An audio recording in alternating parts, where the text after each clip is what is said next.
Hey everyone, my name is Randy Lee and I'm an environmental engineer. Well, we're going to be having a new president starting 2025 and I can't say that I'm happy with the results, but regardless of politics, it is what it is.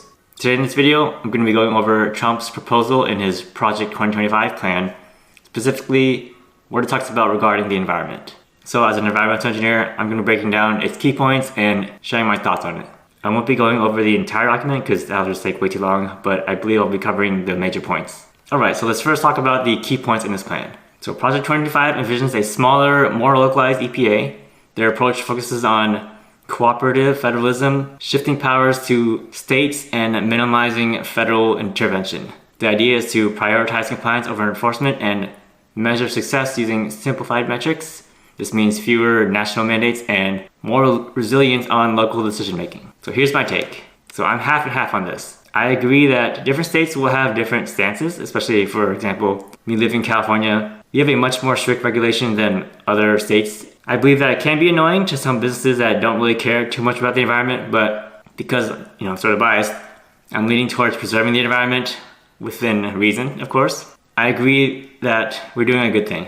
We should be protecting the environment as much as we can because we're trying to think long term. Like there's no point in trying to make a quick buck today if tomorrow and the next generations after us, we just have to deal with the problems. Money won't mean anything if we're just dying due to poor quality of the environment in the future. So in my experience, balancing between federal oversight with state action is really the key to tackling large scale issues like air and water and eventually climate change effectively. Alright, so the next section I want to talk about is regarding climate and energy policies. The plan emphasizes rolling back regulations, targeting fossil fuels, and reducing reliance on renewable energy mandates. They argue that this will ease economic burdens on industries and promote energy security. The shift focuses away from greenhouse gas reporting and international agreements. So here's my take on it. This is a big no-no for me. I don't believe fossil fuels should be the future. I know we won't get away from it anytime soon, but we definitely shouldn't be going back to using it and making that the major source of energy. So here's why I believe that. Fossil fuels are bad because there is a limited supply of it, and it's just polluting the air and water when it gets burned.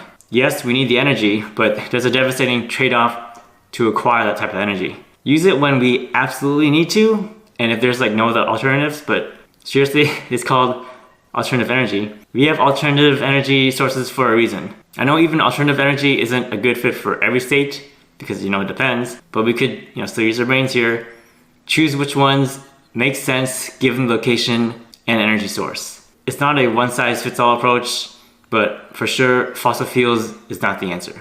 Climate change is a global problem requiring collaborative solutions. While it's true that transitioning energy systems has cost to it, the long-term environmental and economic benefits of sustainable energy far outweigh them. So a gradual and balanced approach is much more appropriate. The next section I want to talk about is regarding air, water, and land management. So for the air and water quality, Project 25 focuses on measurable, localized improvements. It narrows definitions under the Clean Water Act, limiting federal jurisdiction and potentially accelerating project approvals. Land cleanup strategies prioritize cost efficiency over comprehensive remediation. So here's my take on it.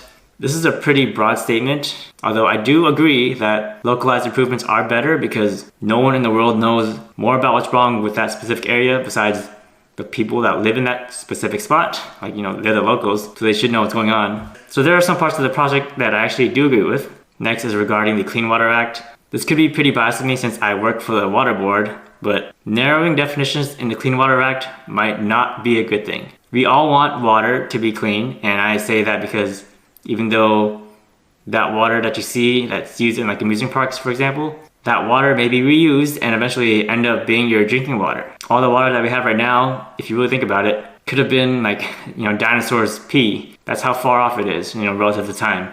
Water should be clean and of good quality no matter its purpose. And it'll come back to bite us if we just try to relax that clause there. So don't take any shortcuts. I'm also all for accelerating project approvals, but I believe this is a double-edged sword, meaning that they might not look too closely and catch any possible errors. If they're just rubber stamping all projects yes, yes, yes, approve, without even looking over what it might cost or do to the environment, that could be a bad thing. Obviously, we're hoping that the professionals have done their due diligence on that project, but let's be honest, we all make mistakes when we're rushing things. And as an environmental engineer, I've seen firsthand how clear regulations ensure consistent protection of air and water. Cutting corners on cleanup can lead to long-term health and environmental costs. It's not worth it. Smart investments in infrastructure and remediation pay off in the long run. So just, again, don't skimp out on those. And lastly, I'm going to talk about the scientific integrity and transparency. So Project 2025 calls for increased transparency in EPA's research, eliminating reliance on proprietary models and emphasizing diverse perspectives in advisory boards. It also seeks to streamline regulatory science to avoid unnecessary delays. So transparency is crucial, but we also must ensure that science drives policy, not the other way around. Peer-reviewed, reproducible research provides a reliable foundation for decisions that impact public health and ecosystems. I do believe that having a diverse advisory board is essential. That way we can cover all corners of the globe and have different perspectives. But again, I don't believe hiring someone just because of someone's skin color will suffice. Just because they are of a different race doesn't mean that they went through that certain experience, that stereotypical experience. The plan is pretty broad, so although I do agree with what it says on paper, I'm sure implementing it will be a whole different outcome. So again, there are some parts of the plan that I do agree with, but it's just so broad and vaguely written that having it actually be implemented will probably give out different results from what I'm envisioning. Alright, so to wrap this up, Project 25 outlines a vision for the EPA that prioritizes cost effectiveness, state leadership, and transparency. As someone who is passionate about protecting the environment and working in this field, I believe there's room to improve in this approach to ensure that we don't actually lose sight of what we're trying to get to, which is long-term sustainability. So now it's your turn. You can look into the project if you want, read up on its proposals, and think critically about the direction that you'd like to see the environment take on these policies. Just share your thoughts in the comments, and I'd like to hear your perspectives too. Try to be civilized here, okay? So politics aside, we all want what's best for the environment. That's something we could all agree on. Alright, so that's it for the video. Goodbye.